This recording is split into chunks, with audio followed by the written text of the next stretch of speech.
na-surprise ako. Galing ng creativity niya. Siya yung gumawa ng prod, alos na yung prod namin last week. Yung isa na nagiging personalan na ba ang mga patutsagahan, ang mga grupo-grupo, o talagang health competition? Hindi kasi maiiwasan. Healthy competition lang. Hindi kasi maiiwasan minsan eh. Ay nagkakaroon, may nasasaktan kasi dahil pinaghihirapan eh, papagod eh. Tsaka minsan unfair talaga eh. Ganun eh. Ako bilang isang leader, ang obligasyon ko, simula sa pool, bago pinanggap yung pagiging leader, sabi ko, lahat ng members makakapunta. Lahat mabibigyan ng spot. Lahat. And lahat pantay-pantay ang magiging star. Kaya I'm thankful. Naging John Ren Viray, napakagaling kumanta. Pinagtataka namin, bakit bumaba? Mas nataka okay. Sanay na kayo, ito bago. Diba? Tapos si Chris Imagine, napasayaw ninyo. Diba? Napatiwarik ninyo. Pero happy na dalawa yung best performer na napunta sa amin habang una.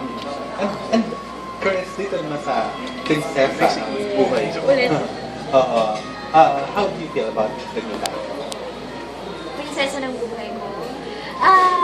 Ako naman, wala naman ako sa title, doon ako sa kwento. Pero happy ako kasi at least yung title, naging part din si Alfred, which is, gusto ko i-share sa kanya kung ano man yung maging kalabasan o maging success ng buhay na, prinsesa ng buhay ko. Pero nakakatuwa kasi bawat isa sa inyo may kanya-kanyang kwento ng buhay dito.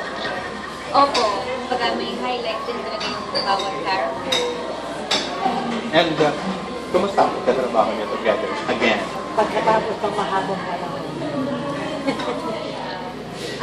Sa akin siguro, unti-unti na-realize ko or parang napapatunayan ko sa sarili ko na si Alvin pa rin talaga yung komportable ang mga trabaho sa eksena, sa bawat eksena. Dahil yung bigat niya, yung bigat na nararamdaman niya, ang bilis pumasok sa amin, yung emosyon niya, ang bilis pumasok sa akin. Dahil siguro kilala na namin yung isa't isa, talagang ngayon ko na-realize na si Alger pa rin talaga yung partner na gusto kong kapartner sa bawat eksena dahil nakahugot ako na siya sa kanya. Ano? Yeah, does it go? I mean, is it the same with you? Same with me, na-realize ko rin itong, actually matagal na totoo yun, na bawat eksena namin ni Chris, kung anong nararamdaman niya, kung laging may connection. Kaya siguro yung nagiging chemistry namin na hindi matalo na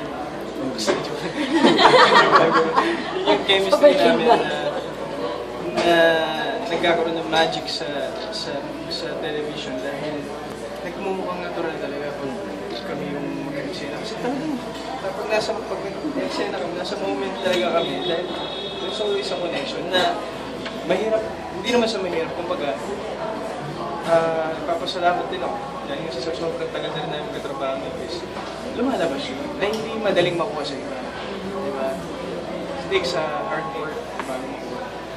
Sabi ni Chris simple na lang. Okay. Okay. Ang susunod natin sa set.